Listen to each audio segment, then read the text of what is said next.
أفغير دين الله يبغون وله أسلم من في السماوات والأرض طوعا وكرها।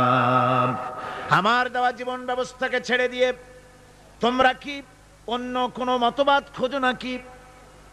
ওয়ালাহু আসলামা মান ফিস সামাওয়াতি ওয়াল আরদ, অথচ আকাশে যা কিছু আছে, জমিনে যা কিছু আছে, সব আমার আইন মানে, তাই সব শান্তিতে আছে। জোরে বলেন সুবহানাল্লাহ। তাওআও ওয়া কারহা, ইচ্ছায় হোক অনিচ্ছায় হোক, আকাশ জমিন অন্তরিক্ষ পাহাড়ের মধ্যে দরিয়ার মধ্যে যেখানে যা কিছু আছে সব আইন মানে কার? আর সেজন্যই শান্তি। এই শান্তি প্রতিষ্ঠার জন্য পৃথিবীর মানুষ বহুত চেষ্টা করেছে, কিন্তু শান্তি অর্জন করতে পারে নাই। পেরেছে? পারে নাই।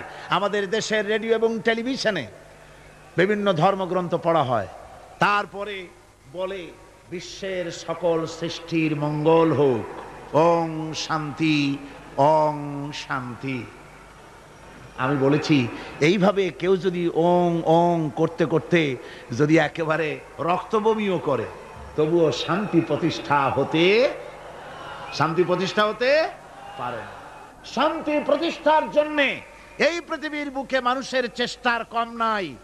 মানুষ এই পৃথিবীতে শান্তি প্রতিষ্ঠার জন্য লিগ অফ নেশনস তৈরি করেছে, ইউনাইটেড নেশনস অর্গানাইজেশন তৈরি করেছে। পৃথিবীর মানুষ সেন্টো, সিয়াটো, ওয়ার্কস, সার্ক কত কিছু তৈরি করলো। আপনারা বলেন শান্তিকে প্রতিষ্ঠা করতে পেরেছে? জোরে জবাব দিন, শান্তি প্রতিষ্ঠা করতে পেরেছে? পারে নাই।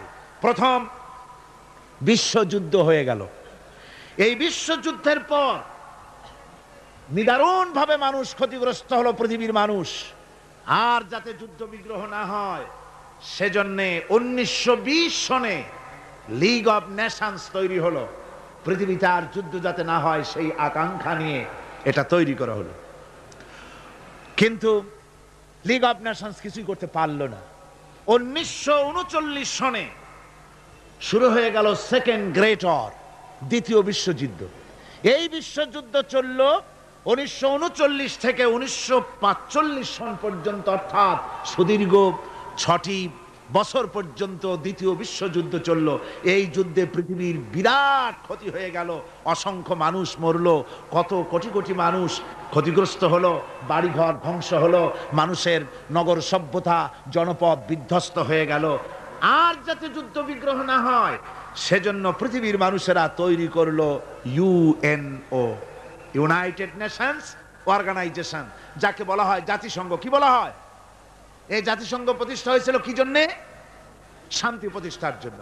আপনারা বলেন জাতিসংঘ কি শান্তি প্রতিষ্ঠা করতে পেরেছে? জোরে বলেন, পেরেছে? পারে নাই। জাতিসংঘ হচ্ছে আজকের পৃথিবীর আমেরিকার একটা হাতের পুতুল।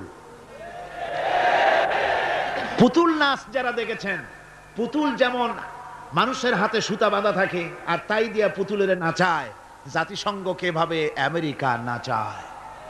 তাই আমরা দেখতে পাই ইসরায়েল যদি জাতিসংঘের কোন আইনকে, উপদেশকে, সাজেশনকে, কোন বিধিবিধানকে লঙ্ঘন করে তাহলে ইসরায়েলের উপর অ্যাকশন নেওয়া হয় না। ইরাক যদি জাতিসংঘের কিছু করলো তাহলেই সমস্ত বিমান নিয়ে আর তার নৌজাহাজ নিয়ে সমানে হামলা শুরু হয়ে যায়।